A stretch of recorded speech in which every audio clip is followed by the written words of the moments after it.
noite.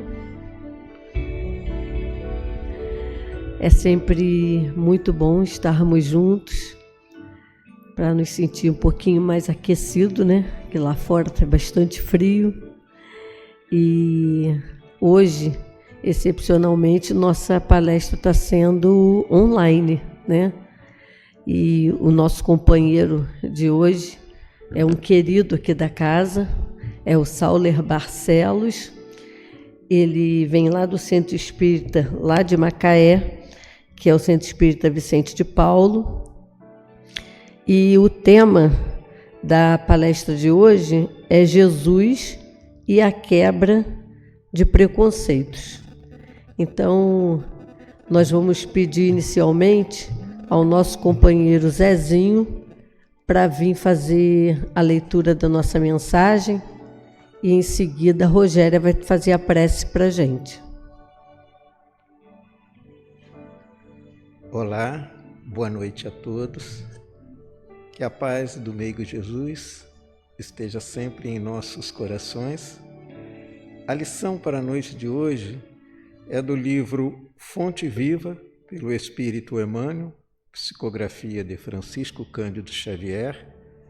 A lição 82, quem serve, prossegue. O Filho do Homem não veio para ser servido, mas para servir.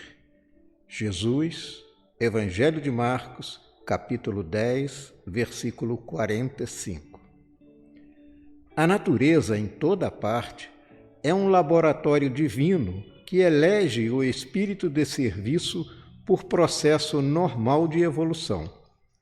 Os olhos atilados observam a cooperação e o auxílio nas mais comezinhas manifestações dos reinos inferiores. A cova serve à semente. A semente enriquecerá o homem. O vento ajuda as flores, permutando-lhes os princípios de vida. As flores produzirão frutos abençoados. Os rios confiam-se ao mar. O mar faz a nuvem fecundante. Por manter a vida humana no estágio em que se encontra, milhares de animais morrem na terra, de hora a hora, dando carne e sangue a benefício dos homens. Infere-se de semelhante luta que o serviço é o preço da caminhada libertadora ou santificante. A pessoa que se habitua a ser invariavelmente servida em todas as situações não sabe agir sozinha em situação alguma. A criatura que serve, pelo prazer de ser útil, progride sempre e encontra 1000 recursos dentro de si mesma na solução de todos os problemas. A primeira cristaliza-se, a segunda desenvolve-se. Quem reclama excessivamente dos outros por não estimar a movimentação própria na satisfação de necessidades comuns, acaba por escravizar-se aos servidores, estragando o dia quando não encontra alguém que lhe ponha à mesa. Quem aprende a servir, contudo, sabe reduzir todos os embaraços da senda, descobrindo trilhos novos. Aprendiz do Evangelho que não improvisa a alegria de auxiliar os semelhantes, permanece muito longe do verdadeiro discipulado, porquanto, companheiro fiel da Boa Nova, está informado de que Jesus veio para servir e desvela-se a benefício de todos até o fim da luta. Se há mais alegria em dar que em receber, há mais felicidade em servir que em ser servido. Quem serve, prossegue.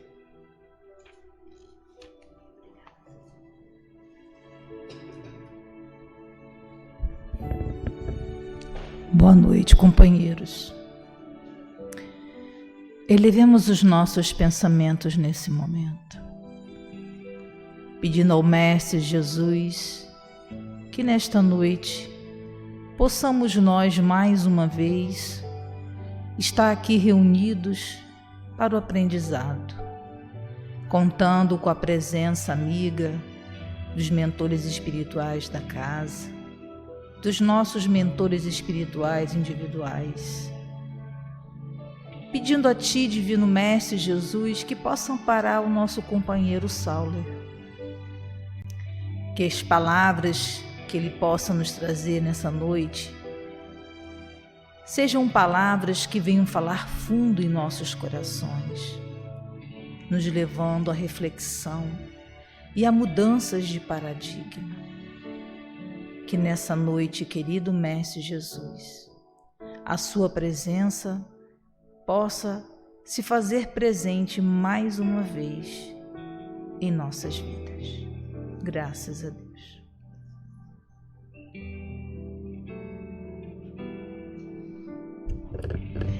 Então, vamos agradecer a colaboração do Zezinho, da Rogéria, e nesse instante vamos passar a palavra para o nosso querido Sauler Barcelos. A palavra está contigo. Um bom estudo para nós. Boa noite a todos. Fico muito feliz e muito honrado por ter sido convidado. Eu sempre digo que é uma grande honraria, né, servir ao Cristo. Então, quando surge a oportunidade, eu particularmente tento ao máximo fazer com que eu consiga participar dos encontros, seja palestra, seja estudo, seja uma ambientação musical. Enfim, eu gosto realmente muito de estar em atividade e eu fico muito feliz pelo convite. Muito obrigado, de verdade. Meu nome é Sauler Barcelos, eu sou tio da evangelização, eu trabalho mediunicamente, eu trabalho também como facilitador de grupo de estudo, eu trabalho em diversas frentes, né, no movimento espírita, e eu sempre gosto de dizer isso: quem está aqui falando não é melhor nem pior do que ninguém, quem faz atividades não é melhor nem pior do que ninguém. Na verdade, a minha busca ela é muito efetiva, e sabendo que tá bravo pro meu lado, eu fico buscando pra caramba, mesmo que seja pelo contato, né? Vai por osmose, eu vou tendo contato com Jesus e as coisas vão acontecendo, vão melhorando, né? E eu sinto melhoras, graças a Deus. O tema de hoje é um tema um tanto quanto diferente, né? De a gente ouvir e tudo, mas eu particularmente gosto muito de trazer temas que envolvem Jesus de uma forma mais direta. Então, o tema de hoje: Jesus e a quebra de preconceitos. Eu gosto muito de fazer palestras presenciais porque eu gosto de trocar com o pessoal que está assistindo, né? Eu gosto de realmente ter essa troca, essa ambiência, mas ainda assim, vocês possam refletir. Nós estamos hoje no ano de 2025. Jesus e a quebra de preconceitos, então já estou afirmando, lá naquela época tinha muito preconceito, graças a Deus hoje em dia a gente já não tem mais, nós estamos vivendo uma vida plena, as pessoas se respeitando exatamente como elas são, só que não, né? Infelizmente ainda não, mas chegaremos lá, estamos avançando de pouco em pouco. Eu sempre digo que antes de realmente a casa ficar plenamente limpa, a gente começa a arrastar os móveis e ver muita sujeira que a gente ainda nem acreditava ter. Então, eu vejo que esse momento que nós estamos tendo aqui, né, no nosso planeta, no nosso orbe, é o momento de fazer uma faxina um pouco mais firme, mais efetiva, né? Estamos puxando os móveis, e aí algumas outras sujeiras estão aparecendo, mas isso também é progresso. Então, Jesus é a quebra de preconceitos. Eu gostaria que a gente pudesse refletir um pouquinho sobre processos naturais que nós fazemos hoje em dia, né? Muitas pessoas estão no mercado de trabalho, muitas pessoas estão enviando seus currículos, cadastrando currículos, seja no LinkedIn, seja direto no e-mail da empresa, né, desejada, ou então entregando lá na porta, na mão de alguma secretária, ou de alguém que está ali para recepcionar, para receber. E aí, imaginemos agora que nós vamos pegar 2 currículos, ok? Nesses 2 currículos que nós pegaremos, um deles é de uma pessoa que está lá escrito que ela mora numa comunidade, que é uma comunidade até um tanto quanto violenta, complexa, A gente sabe pelos noticiários que tem até mesmo questão de tráfico de drogas, enfim, realmente é tomada ali pelo crime. E aí nós temos um outro currículo de alguém que mora numa região abastada de pessoas que são um pouco mais agraciadas financeiramente. E aí eu pergunto para vocês, será que o analista ele faria distinção na hora de pegar os dois currículos? Quem teria mais chance de repente, conseguir a oportunidade de emprego? Essa reflexão ela é muito importante pelo que eu vou dizer agora. Numa passagem em João, capítulo 1, versículo 45, não se assustem, tá? Eu, como sou evangelizador infantil, às vezes eu mudo vozes, né? Eu fico fazendo algumas coisas diferentes. É só cacoete de evangelizador mesmo, relaxem, não estou dando passividade nem nada, tá tudo certo. Então vamos lá. Em João, capítulo 1, versículo 45, Felipe achou Natanael e disse-lhe: havemos achado aquele de quem Moisés escreveu na lei e os profetas, Jesus de Nazaré, filho de José. Disse-lhe então Natanael: pode vir alguma coisa boa de Nazaré? Vem e verás.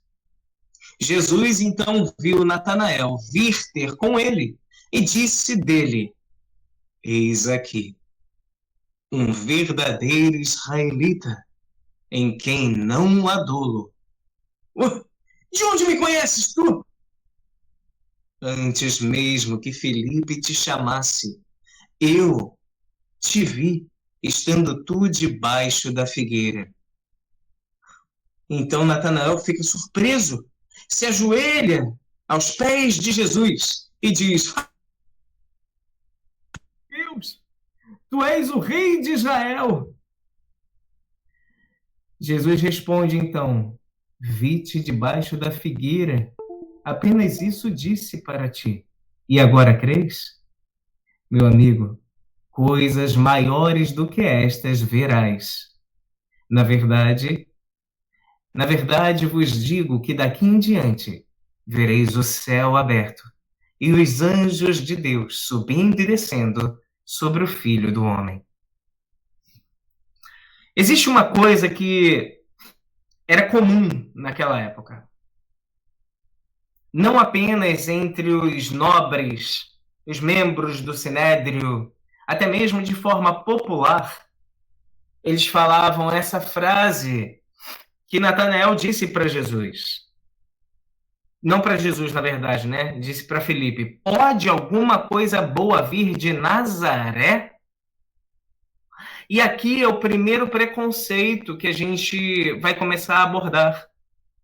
Assim como o exemplo do currículo, Jesus tem no currículo vir de Nazaré.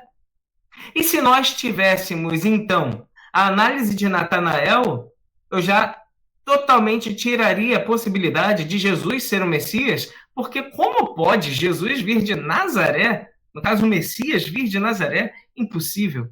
Nada de bom sai de uma comunidade. Nada de bom sai do bairro X, da cidade Y, do país tal, e assim por diante. Existem preconceitos efetivos e explícitos, muitas das vezes, por conta da questão de onde eu venho. Não somente a nacionalidade, mas a regionalidade que eu também acabo tendo. E se porventura nós tivermos esse tipo de atitude, tal como Natanael teve, nós podemos estar virando as costas para espíritos super abnegados, que numa nova roupagem vêm por conta de uma programação, um plano que nós não vamos saber qual que é, em determinada região, justo para haver progresso. Não nos compete, então, tal como esse primeiro exemplo, seguirmos por esse caminho de preconceitos por regionalidade. De onde eu venho, só diz o fato de onde eu morei, mas não sobre o meu caráter, não sobre o meu intelecto, não sobre a minha moral, não sobre a minha ética, não sobre a minha capacidade e vontade de fazer a diferença no mundo. Tá fazendo sentido para vocês? Porque é importante demais a gente perceber isso. Porque esses padrões vão se repetindo. Tal como acontecia lá atrás. Tal como acontece ainda hoje. Vou pegar um outro exemplo aqui, que eu particularmente gosto bastante também. Digamos que nós vamos ter agora um congresso. Sábado e domingo, congresso de mais ou menos umas 4 a 5 horas. No sábado nós teremos o doutor, PhD, neurocirurgião, um homem com 15 anos de profissão.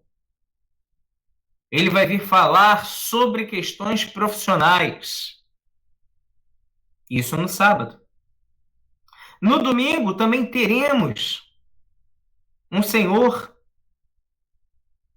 que tem 25 anos de profissão. Ele é porteiro. Tem muita bagagem e vai também palestrar sobre profissão. Qual das duas vocês acham que vai ser mais procurada? Eu não tenho a menor dúvida. Vai ser a do neurocirurgião. E não a do porteiro. Agora, por que isso, né? Porque nós estamos ainda muito apegados a títulos. Muito apegados a títulos. E aí eu vou trazer uma outra passagem. Agora em Mateus, capítulo 13, versículo 54. Eu estou trazendo uma bagagem, gente, da Bíblia, coisa super antiga, para mostrar que isso está lá. Essas quebras de preconceito, pelo simples fato de Jesus vir daquela região, ele já quebra muito preconceito. As pessoas não respeitavam quem vinha de Nazaré. Depois de Jesus, o negócio mudou. As pessoas tinham verdadeira recusa por algumas regiões. E eu vou falar um pouquinho mais depois, né, num outro exemplo. Mas olha só que passagem em Mateus capítulo 13. E chegando então Jesus à sua pátria, Nazaré, ensinava-os na sinagoga deles, de sorte que se maravilhavam e diziam: de onde veio a esta... Um outro dizia: rapaz, não é este o filho do carpinteiro? E não se chama Maria, sua mãe, e seus irmãos Tiago, José, Simão e Judas? Um outro diz: e não estão entre eles todas as suas irmãs? De onde lhe veio, pois, tudo isso? Olha que curioso. Eles colocam a primeira coisa assim, uma das primeiras, né? Não é este o filho do carpinteiro? Qual o problema ser filho do carpinteiro? Qual o problema ser filho do motoboy? Qual o problema ser filho do Uber, do motorista de Uber? Qual o problema de ser filho do padeiro, filho do porteiro, filho do gari? Quer dizer, então, que o fato de qual a profissão do meu pai, ou até mesmo a minha, porque Jesus também era um carpinteiro, isso vai fazer com que eu não tenha relevância? O fato de eu, de repente, ser um carpinteiro me impede de ter uma eloquência, um conhecimento? Ainda hoje nós vemos esse tipo de preconceito. É muito curioso porque, às vezes, até mesmo em um mendigo, quando a gente tem a oportunidade de conversar, a gente se admira. Porque não apenas de conhecimento da história de vida, que isso já é bastante, mas às vezes conhecimento bíblico, às vezes conhecimento intelectual.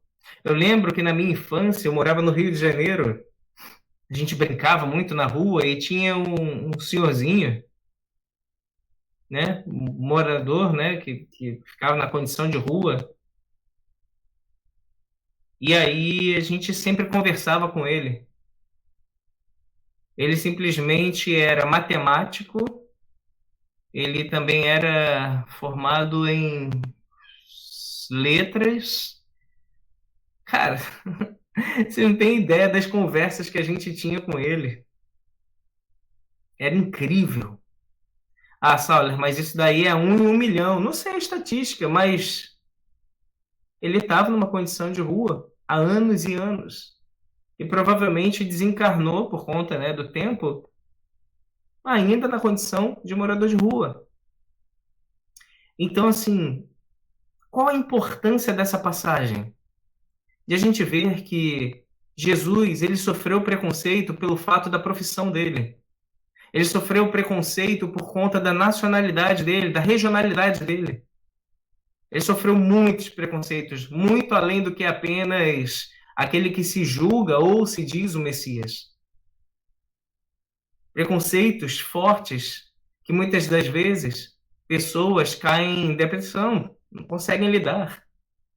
Caem numa tristeza profunda, e eu digo isso com base por conta da minha profissão, eu sou terapeuta. Então eu vejo isso constantemente nos atendimentos, pessoas que não conseguem lidar com os preconceitos.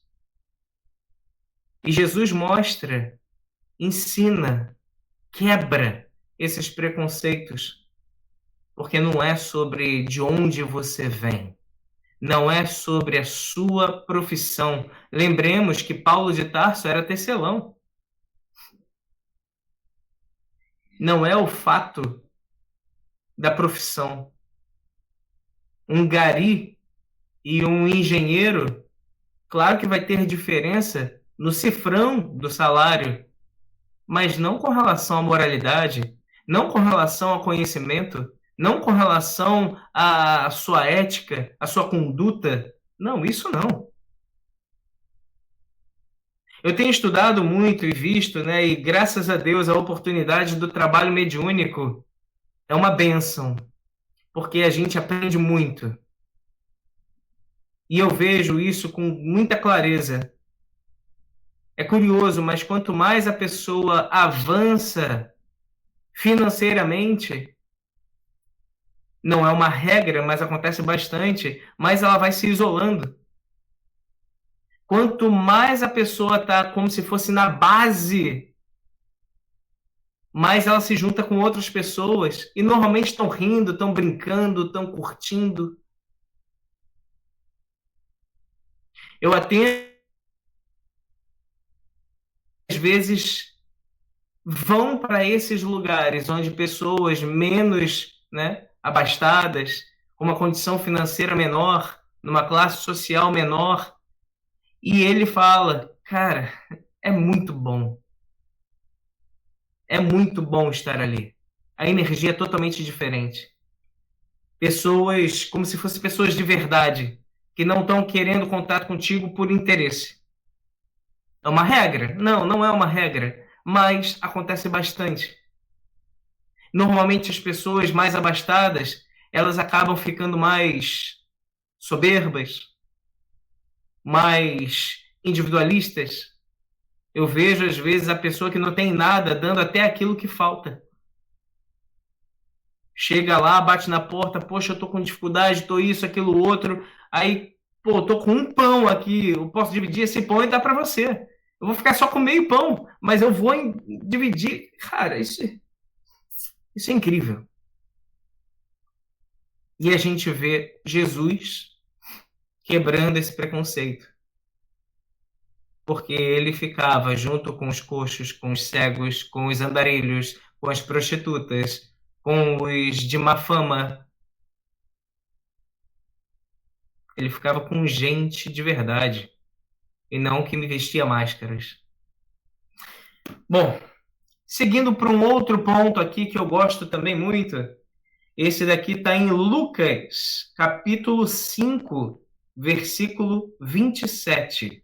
E diz assim: E depois disso saiu Jesus e viu um publicano chamado Levi, assentado na recebedoria, e disse-lhe então: Jesus olhou Levi, eu acredito que alguns saibam, né? Levi é Mateus, né? Olhou para Levi. Levi, deixa eu falar uma coisa aqui antes de continuar na leitura. Mateus, ele era cobrador de impostos. E na condição de cobrador de impostos, muito competente no que fazia, ele tinha uma posição um tanto quanto diferenciada até mesmo pelos cobradores de impostos, concedida por Roma. Né? O Império Romano ali daquela localidade acabava concedendo que ele não apenas trabalhasse para Roma cobrando os impostos, mas também fornecia muitas facilidades. Então ele vivia numa mansão, ele vivia num lugar muito bom. Ele tinha roupas bonitas, ele tinha calçados, ele tinha perfumes. Ah, Sala, perfume? Hoje em dia é de boa. Naquela época só tinha perfume quem... Ó. E assim ia acontecendo. Ele tinha uma vida muito boa financeiramente, mas como que faltasse alguma coisa nele. E a posição dele ali é uma posição que hoje em dia a gente não vê. Quem aqui, ó, que eu estou vendo o público, então eu vou fazer a pergunta e vocês reagem aí, por favor, tá? Quem aí que está assistindo, quem está assistindo a palestra, gosta de pagar impostos, levanta a mão, por favor. Ninguém levantou a mão. Ah, não, que isso, que absurdo. Pagar imposto é tão bom, gente. Não é não? Ninguém gosta de pagar impostos. Ih, ó, levantou, teve uma pessoa que gostou de pagar imposto. Eu vou mandar os meus para você então, meu amigo. O que acontece? Normalmente a gente não gosta de pagar impostos, por quê? Porque muitas das vezes os impostos são até abusivos, e isso não era diferente naquela época. Só que hoje em dia tem uma estratégia muito boa. A gente paga imposto em tudo que a gente consome. Então, na conta de água, na conta de luz, na roupa que a gente compra, na comida que a gente compra, no combustível, tudo acaba tendo imposto embutido. Só que antigamente não era assim. Então precisava de uma pessoa ali na frente para cobrar os impostos. Imagina como é que as pessoas estavam ali cobrando os impostos. Só que não, definitivamente não. Ele não apenas ele tinha muitas coisas negativas em termos de energia para contra ele, mas também ele era considerado como se fosse um traidor da sua própria raça. Até pela sua própria família, viraram as costas para ele, dizendo que tinham vergonha dele por conta do que ele estava fazendo. Ele ter aceito esse trabalho já era um ato de traição para com o seu próprio povo. Só que Jesus olha para aquele homem, ele faz um discurso de mais ou menos umas 3 horas, sabe? Que nada.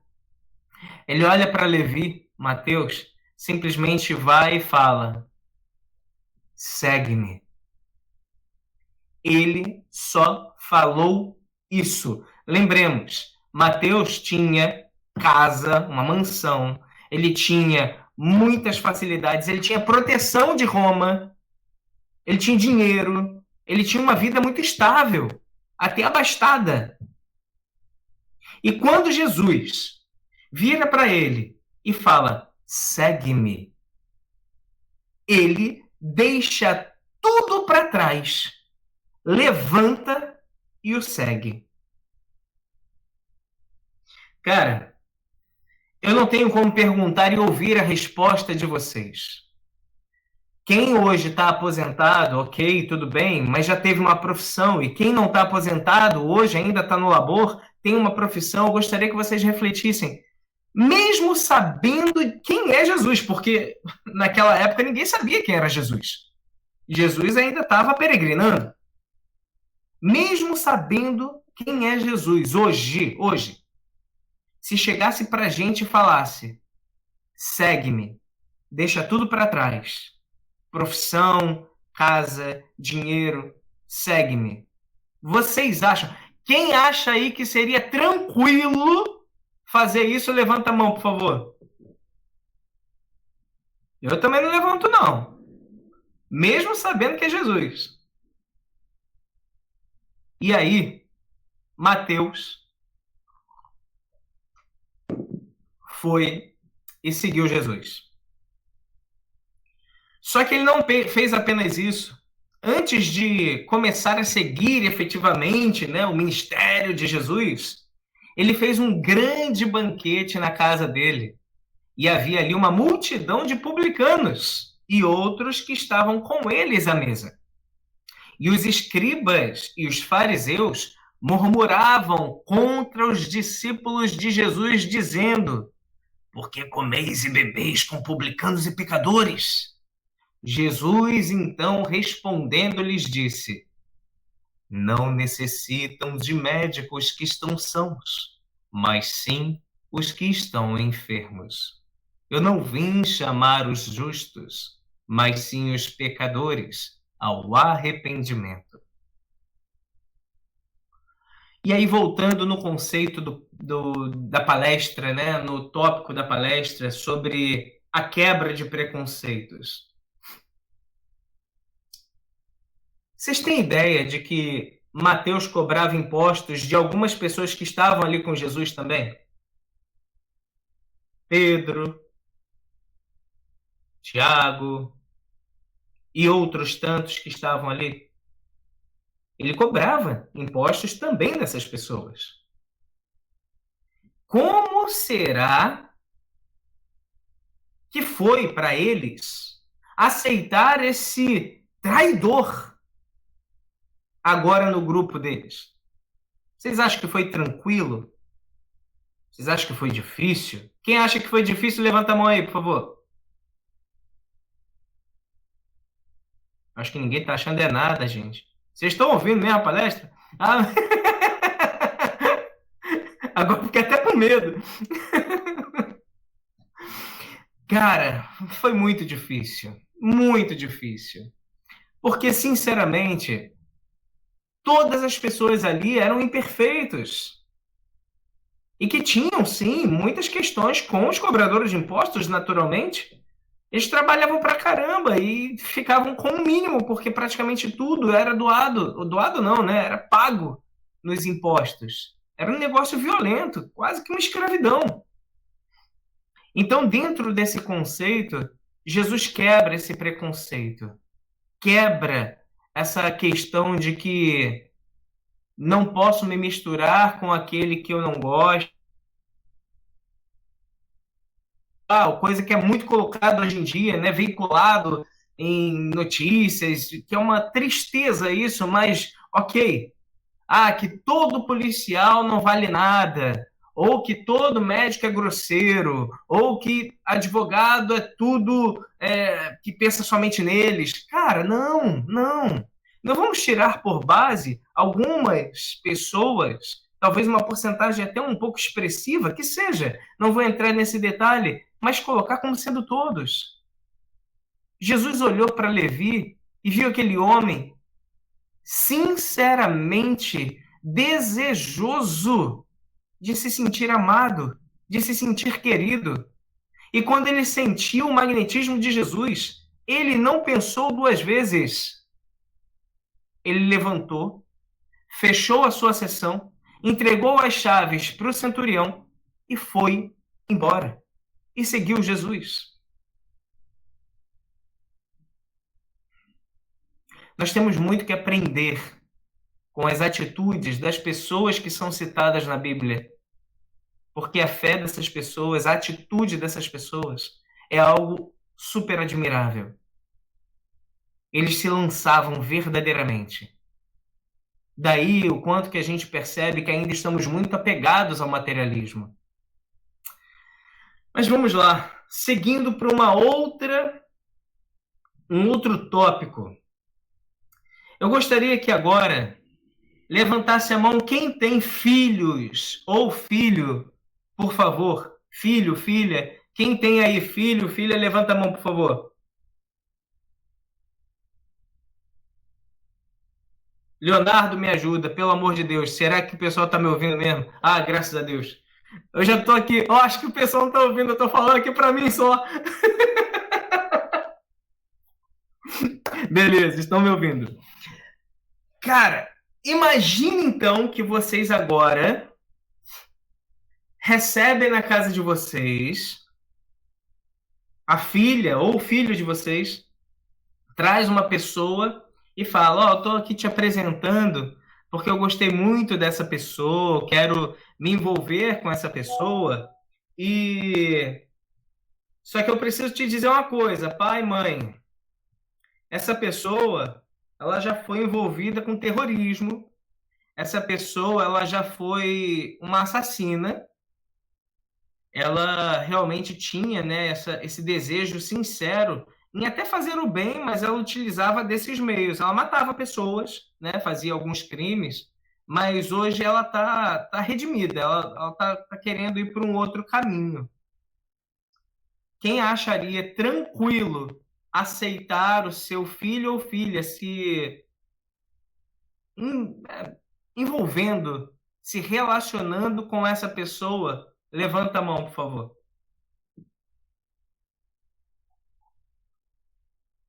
Aí não, né? Pois é. Imagine então numa condição um pouco mais tranquila, tá? Não é com o nosso filho ou filha. Voltemos na análise dos currículos. Jesus chega pra gente e fala assim: fulano, eu preciso que você analise uns currículos aí que eu vou chamar 12 pessoas para me seguir. E aí tem um currículo que você pega para analisar e tá lá que essa pessoa era terrorista, que era um assassino, né? Que tinha um pensamento libertário, né? Revolucionário e tudo. Vocês acham que seria tranquilo chamar para vocês chamarem essa pessoa? Quem chamaria essa pessoa para seguir Jesus aí, por favor? Ninguém? Eu acho que eu também não chamaria não, gente. De verdade. Só que Jesus chamou um cara desse, sabia? Bizarramente, curiosamente, Jesus chamou um cara que era exatamente assim. Simão, o Zelote. Alguém já ouviu falar aí de Simão, o Zelote? Simão, o Zelote. Os Zelotes eram de uma ordem judaica. Era uma ordem justamente com esse sentimento. Eu vou ler aqui para vocês. Simão era simpatizante, atuante à causa dos Zelotes e nacionalista, que trouxe muitas dificuldades e ódio aos romanos. Muitos dos partidários dos Zelotes faziam uso da força e violência, incluindo crimes de homicídio, pois entendiam que os fins justificavam os meios. Alguns deles andavam armados com uma faca pontiaguda, a sica, e usavam-na em assassinatos pontuais. Os zelotes sicários eram a personificação do terror e medo para os romanos. Todo zelote era um terrorista na perspectiva de um soldado romano. Jesus vai, olha para esse zelote e chama ele para segui-lo. Não dá para entender Jesus, né? Como é que o cara chama um terrorista, um assassino? Eu quero mudar o mundo, mas eu quero mudar com paz, com harmonia, com amor. Aí eu chamo um assassino? Jesus olhava muito além. Ele olhava a intenção da pessoa. Ele conseguia perceber a essência da pessoa. E a essência da pessoa, no caso de Simão, o Zelote, era de conseguir servir a Deus da melhor forma que ele conseguisse. E ele cria verdadeiramente que esse era um caminho. A partir do momento que ele acreditava fervorosamente nisso, qual é o erro? Se torna até complexo. Só que Jesus veio trazendo um adendo muito importante, a questão do amor. Ninguém mata o outro por amor. Ninguém bate no outro, nossa, eu te amo muito, aí vai e espanca a pessoa. Eu te amo muito, eu te mato. Não, não. Não existe isso. O ato da violência é um ato de desequilíbrio emocional, que de uma forma muito adoecida, a pessoa vai e por esses caminhos, por essas vias. Jesus traz justamente esse elemento do amor. E toca naquele homem, Simão, mostrando para ele que o que ele tinha de intenção era genuíno, era verdadeiro e era positivo. Só que ele estava um pouco equivocado na forma de professar a vontade e a fé dele. E ele foi um dos seguidores mais fiéis de Jesus. Ah, teve aquela passagem, né, que cortou a orelha. Então deve ter sido Simão Zelote? Não, nem foi. Para vocês terem uma ideia.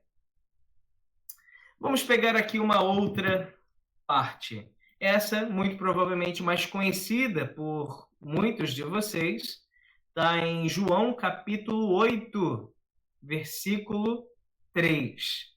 Mas eu gostaria de perguntar o seguinte. Digamos que nós vamos agora para uma viagem, só que eu preciso deixar alguém cuidando da minha casa, dos meus filhos, né? Que eles já são adolescentes e tudo, né? Tem algumas crianças também, mas eu vou contratar uma pessoa, uma mulher, para ser ali, né? A cuidadora, a faxineira, a governanta, enfim, para ficar ali, junto com os meus filhos.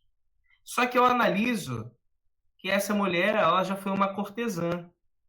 Ela já foi uma mulher que profissionalmente se deitou com muitas pessoas. O que chamamos hoje de prostituta. Naquela época também já tinha esse nome. E aí, eu pergunto mais uma vez, analisando esse currículo, quem chamaria ela para trabalhar na sua casa? Ninguém? Pois é. Eis que um momento Jesus estava ensinando as pessoas, conversando, ensinando, e de repente os escribas e os fariseus trouxeram-lhe uma mulher apanhada em adultério. E pondo-a no meio, disseram: Mestre, esta mulher foi apanhada no ato do próprio adultério. Na lei de Moisés, aprendemos que tais sejam apedrejadas. Tu, pois, que dizes? Isso diziam eles, tentando para que tivessem, né, com o que o acusar. Mas Jesus, inclinando-se para baixo, começou a escrever alguma coisa na terra com o dedo. E como insistissem perguntando, endireitou-se e disse-lhes então, porque eles perguntaram de novo, então, queremos a sua resposta. Qual é o seu veredito? Jesus então vira para eles e diz, aquele de que entre vós está sem pecado, seja o primeiro que atire pedra contra ela. E tornando-se a inclinar-se, escrevia mais uma vez na terra. Quando ouviram isso, redarguidos da consciência, saíram mais velhos até os últimos. Ficou então somente Jesus e a mulher que estava ali no meio. Endireitando-se Jesus e acabou falando com aquela mulher, dizendo, mulher, onde estão aqueles teus acusadores? Ninguém te condenou? Ninguém, Senhor. Nem eu também te condeno. Vai-te e não peques mais. Eu queria já colocar aqui um elemento muito importante.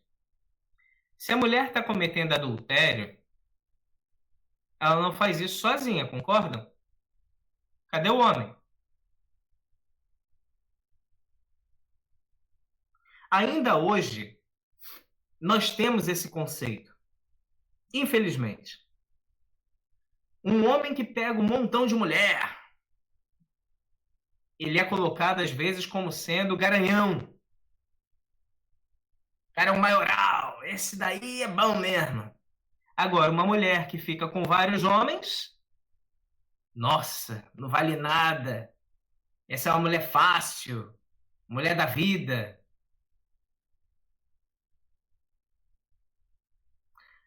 Como ainda falta para avançarmos, né? Mudaram-se os nomes, mudaram as estruturas, mas muitas coisas de lá de trás a gente ainda vê hoje. E bastante. Mas é curioso que o homem ele não foi nem citado. Os que são apedrejados daquela época eram somente as mulheres adúlteras. Os homens adúlteros não. E ainda tem o seguinte, ela fazia isso de forma profissional. O cara estava indo lá. Ela não ia na casa do cara. Só se de repente fosse paga. E ainda assim, ela que vai morrer. Esse era o conceito que ainda hoje permanece em muitos momentos, em muitos lugares. Isso é muito importante de a gente perceber. Não estou protegendo o ato equivocado de um ou de outro, até mesmo porque não me compete julgar. Cada um faz aquilo que realmente tiver que fazer. Isso é o livre-arbítrio. Livre-arbítrio não tem a ver com bondade, moralidade, tem a ver com a liberdade de escolher o que você quiser fazer. Mas todos nós vamos arcar com as consequências. Mas o livre-arbítrio, ele é respeitado, concedido por Deus. Ok que muitas das vezes condicionado. Eu não posso, de repente, na minha próxima encarnação, programação reencarnatória. Então, olha, vem aqui, vamos fazer aqui a sua programação. Pô, show de bola! Então, próxima programação reencarnatória aí, para a próxima encarnação eu quero ir para o mundo celestial. Aí o cara vai olhar para mim e falar, calma aí, não. A gente está te dando uma moral para você ir para provas e expiações, era para você estar ainda no primitivo? O bicho está pegando. Só que a questão é justo essa. A gente tem um livre-arbítrio condicionado, tal como nós fazemos com os nossos filhos. Os nossos filhos, eles podem até ter vontades, podem ter quereres, a gente pode fazer uma educação super respeitosa, positiva, mas ainda assim é condicionado. Filho, o que você quer comer? Eu quero comer brigadeiro. Mas pro almoço, filho, eu quero comer brigadeiro. Você vai dar brigadeiro pro seu filho? Filho, vamos para a escola? Não, não quero ir não. Ah, então tá bom, filho. Então fica em casa. O que você quer fazer? Quero ficar jogando videogame. Nossa, que lindinho. Isso, fica aí no videogame. É assim que a gente faz? Pelo amor de Deus, tomara, ninguém levante a mão dessa vez. Por favor. Porque senão o bicho está pegando. Não é por aí. E é isso que eu quero mostrar. Nós temos sim o livre-arbítrio, mas o livre-arbítrio ele é condicionado. Mas nós temos a possibilidade, principalmente no campo das ideias, de pensar o que a gente quiser. Isso está lá no Livro dos Espíritos, né? Mas, voltando aqui na questão da mulher, Jesus, ele não acusa. Jesus, ele não aponta para ela e fala, que absurdo, sua mulher errada, sua mulher suja, que não sei o quê, que você é... Não. E ele ainda endossa. Eu também não te acuso. Eu também não te condeno. Vai. Só que não tornes a pecar.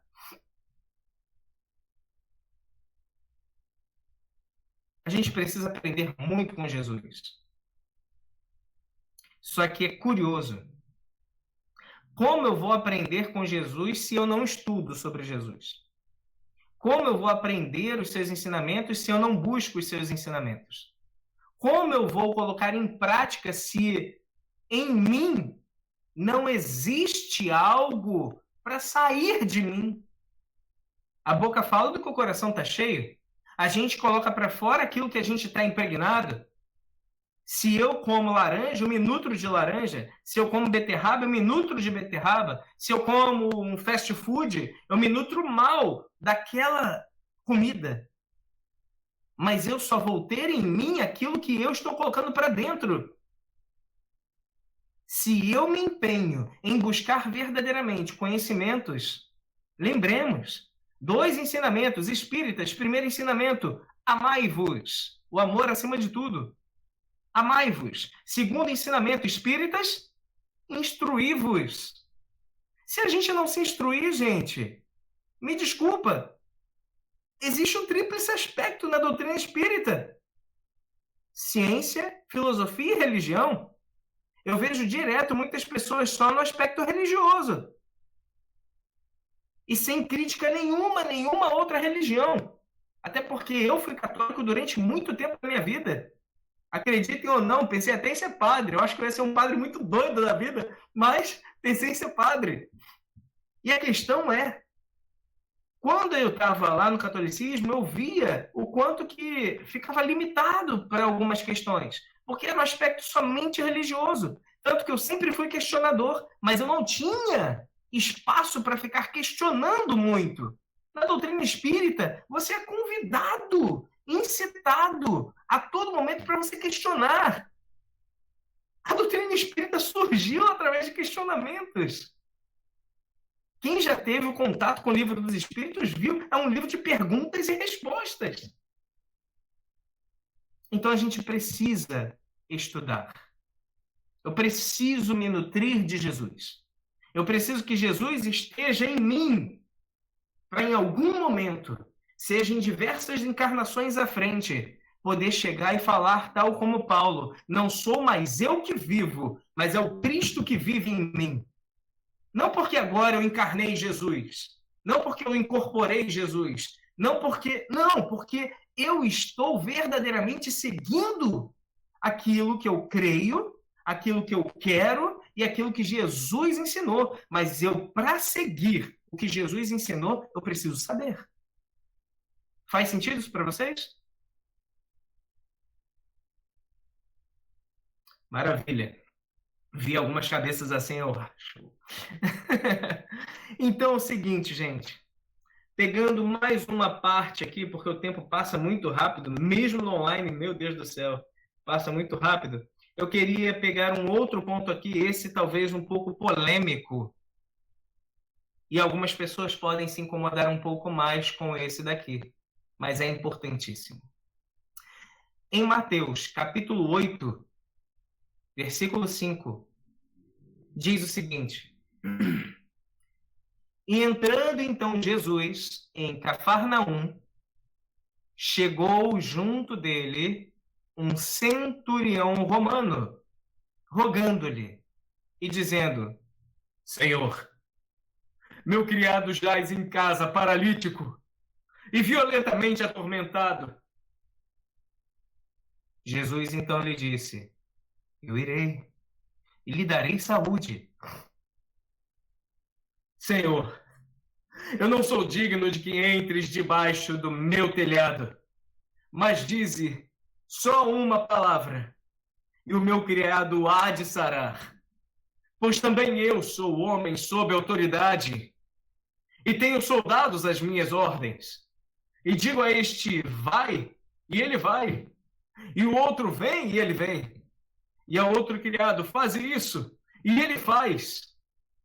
Jesus, então, maravilhou-se ouvindo isso, e disse aos que o seguiam, incluindo os seus discípulos: em verdade, vos digo que nem mesmo em Israel encontrei tanta fé.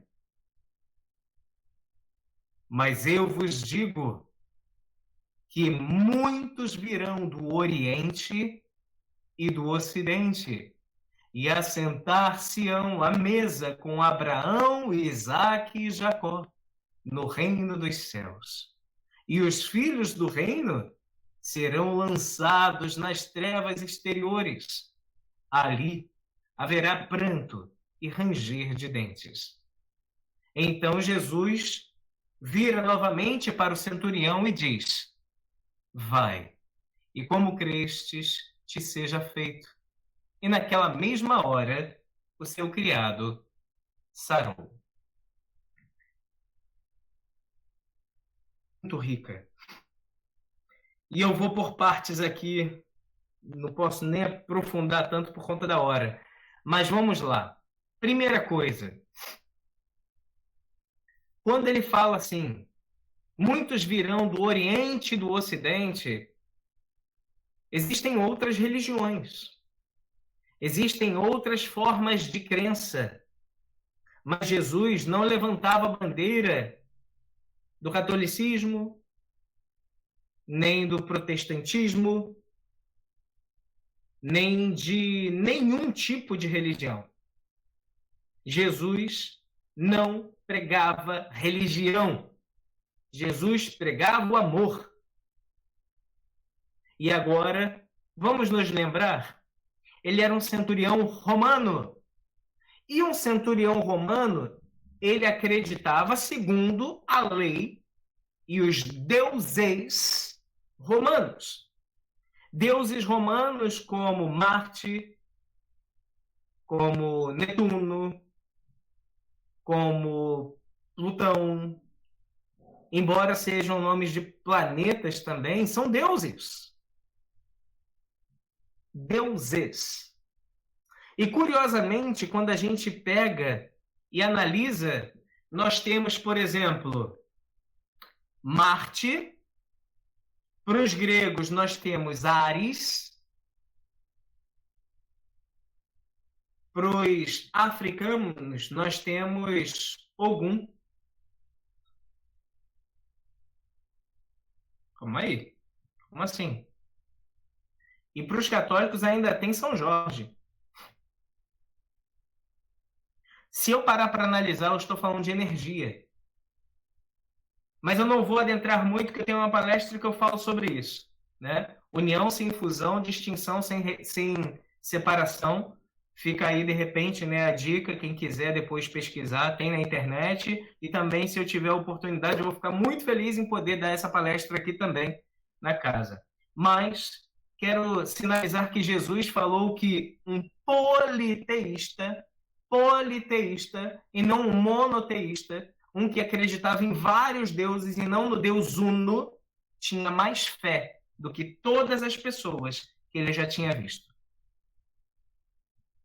E nós ainda somos intolerantes religiosos para com a fé alheia, porque cultuam, de repente, os orixás. Curioso, né?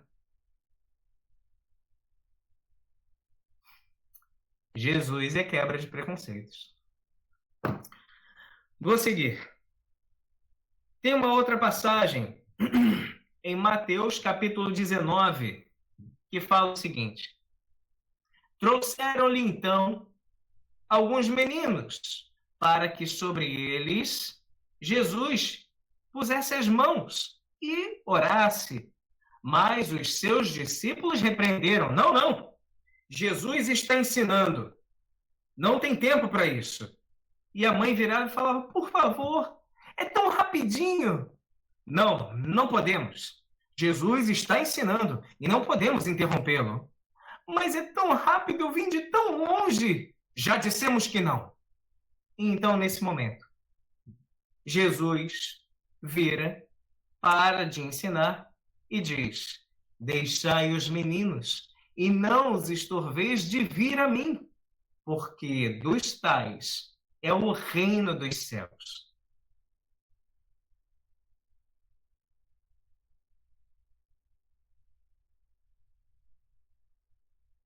Crianças. Jesus afirma que o reino dos céus é para quem se assemelha às crianças. Crianças essas que eu vejo, por exemplo, pelo fato de ser evangelizador, trabalhador de Comerge, a mediunidade explodindo, conhecimentos aos borbotões. Crianças essas que uma vez, uma criança de 5 anos e outra de 4 anos, no final de um estudo de evangelização, eram filhos de trabalhadores e ali estavam, né, aguardando só os trabalhadores virem para pegá-las. Então, a minha parceira da ocasião, Kátia, uma pessoa que eu tenho uma estima gigante, gosto fácil dela, a gente fazia um trabalho lá. E aí a gente, já acabou e tudo, vamos colocar aqui um desenho, né, para elas e tal. E aí, no desenho, era uma floresta e de repente entra um lobo salivando, a barriga chega mexendo assim, ó, com fome, né? E quando ele entra na floresta, os animais todos correm desesperados, vão para as suas tocas, vão para o alto das árvores, todo mundo fugindo. E então uma das crianças vira e fala: nossa, o lobo é mau. E aí a outra vira e fala: não, o lobo não é mau. Nesse momento a gente ouviu, a gente parou até de respirar para ficar prestando atenção, sabendo que viria alguma pérola ali e de fato veio. O lobo é mau, sim. Olha só como é que ele tá. Todo mundo tá fugindo dele. Tá vendo como ele é mau? Não, o lobo não é mau. O problema é que ninguém ensinou ele a ser bom. Uma criança de 5 anos. Há muitos anos atrás falou isso e nunca mais saiu da minha mente e nem vai sair. E nem vai sair. Crianças. Crianças essas que a gente não vê tendo muitas oportunidades na casa espírita. Adolescentes, não vejo tendo oportunidades. Jovens adultos, não vejo tendo muitas oportunidades. Parece que é para somente os eleitos. Infelizmente, isso acontece em quase todas as casas espíritas. É cerceado.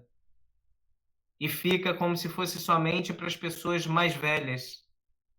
Como se idade realmente fosse um símbolo de uma grande evolução espiritual. Imagina, Emmanuel, reencarnado, ele vai ter 7 anos, 10 anos, 20 anos. Vamos deixar Emmanuel trabalhar na mesa mediúnica só quando estiver lá para os 40?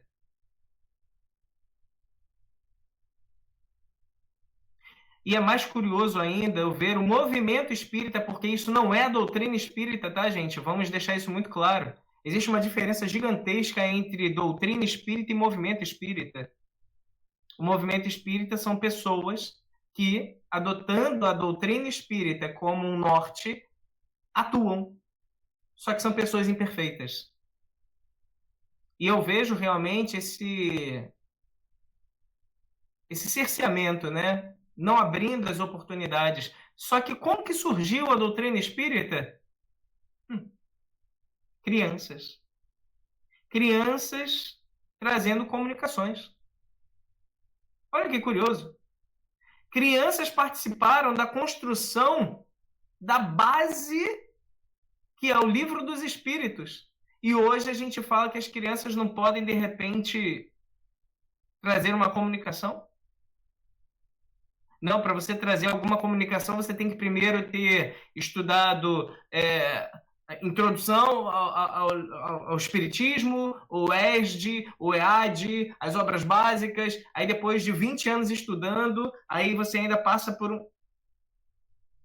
É claro que a gente precisa estudar. É claro.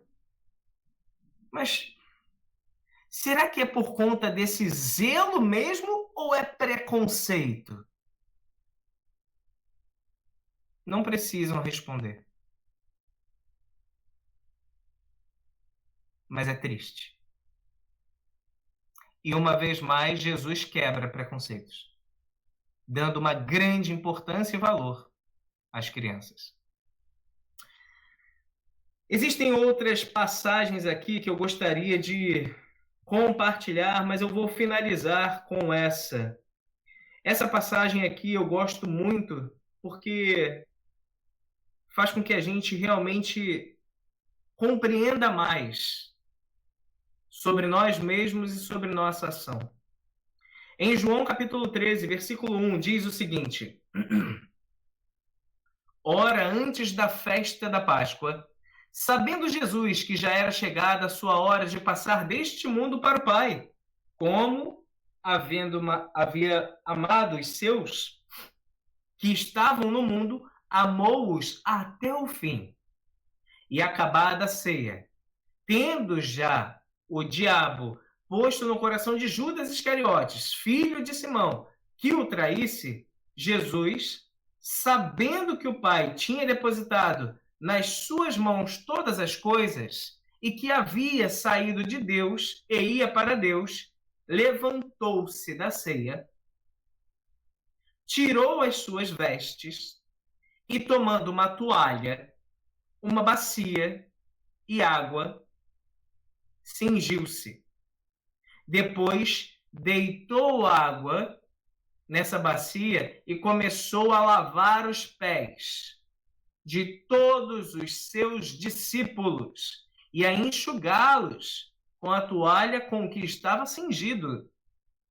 Aproximou-se então por último de Simão Pedro, que lhe disse: Senhor, não, tu não lavas-me os pés. Respondeu-lhe então Jesus: O que faço não sabeis tu agora, mas tu saberás depois. Nunca me lavarás os pés, mestre. Se tu não me permitir lavar os teus pés, tu não tens mais parte comigo. Não, Senhor, se é assim, não lava somente os meus pés, mas também as minhas mãos e a minha cabeça. Gosto muito de Pedro. Pedro é gente como a gente, né? Ô, bicho danado. Então me lava o corpo todo. Eu não quero deixar de seguir Jesus. Mas eu quero trazer aqui uma coisa que às vezes as pessoas não sabem. Dos escravos, aquele que não sabia fazer nada, era o que lavava os pés dos seus senhores.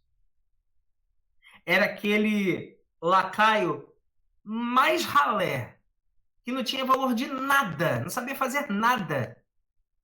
E Jesus se colocou exatamente na posição deste. E finalizando todo esse movimento, Jesus diz, depois que lavou os pés, né? Tomou as vestes, assentou outras vezes à mesa e disse-lhes: Entendeis o que vos tenho feito? Vós me chamais de mestre e senhor, e dizeis bem, porque eu sou. Ora, se eu, senhor e mestre, vos lavei os pés, vós deveis também lavar os pés uns aos outros. Porque eu vos dei o exemplo para que, como eu vos fiz, façais vós também. Na verdade, eu vos digo que não é o servo maior do que o seu senhor, nem o enviado maior do que aquele que o enviou. Se sabeis estas coisas, bem-aventurados sois, se a fizerdes. Eu não vim para ser servido, eu vim para servir.